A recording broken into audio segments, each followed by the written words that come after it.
Nice. How's it going, Mike?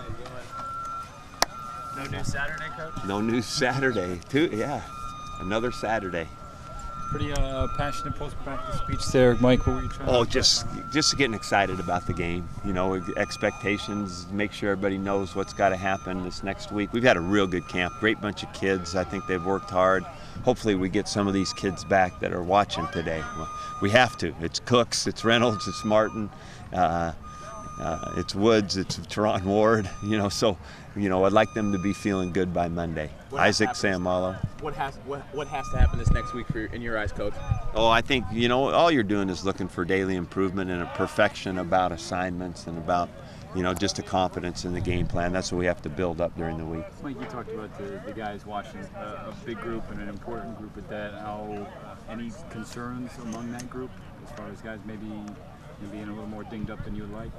Oh, yeah. You're always worried about that stuff, Steve, but I don't, it's football, and I'm confident that just about everybody that's missing will eventually be back. We just all hope it's sooner rather than later. How happy are you with Jovan jumping back into the past few Looks days? good. Gosh, I'm impressed with how comfortable he is. I love that about it. And, he's a smart football player. He's going to probably still stay active as a sub guy on defense, dime defense, and then he's a special teams core player, and he's obviously a good guy to have back at running back with our situation, and I should have done it a long time ago.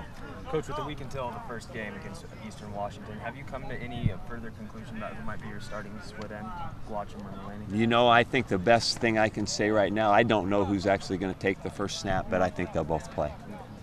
Coach, what would you say is kind of the biggest thing you've learned, or a couple of the biggest things you've learned in fall camp, if you could? Well, I think that we could go position by position, but really the main issue here, this is a good group to work with. I mean, we've had very, very few issues as far as meetings, dormitory, all that stuff, and I like that. I think that's a good sign of commitment. Any decisions as far as Bolden or any of the other? Yeah, we're gonna play Bolden. Okay. Harlow as well. Yeah. What was the kind of driving Gavin factor with Bolden? Bolden's just made too many plays to watch the games. I mean, he is. I think everybody, the whole team, everybody has seen it, and so I think we just got to play him. Would he be looking to factor in more at flanker behind like Hatfield and Cooks in that regard, or is he going to be kind of a utility wide receiver? Well, he's been playing flanker with Cooks and Hatfield. He's gotten all of his work there, but you don't know what it morphs into as we go. What about his role in special teams? You see him contributing? Yeah, he's going to be a kickoff returner and probably initially a backup punt returner. Would he be your top guy at kick return right now? Probably, yeah. Okay.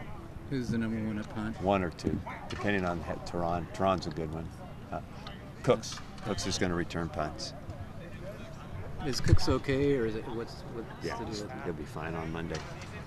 Coach, a lot of new fresh faces on the D-line this season. Obviously, some guys you didn't get to hear like you'd wanted to.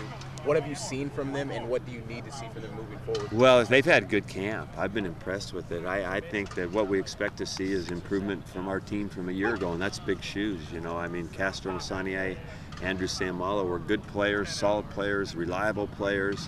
These guys have talent, and so we've seen it. So we're expecting them to just do the job and be better. We try to get better all the time. So.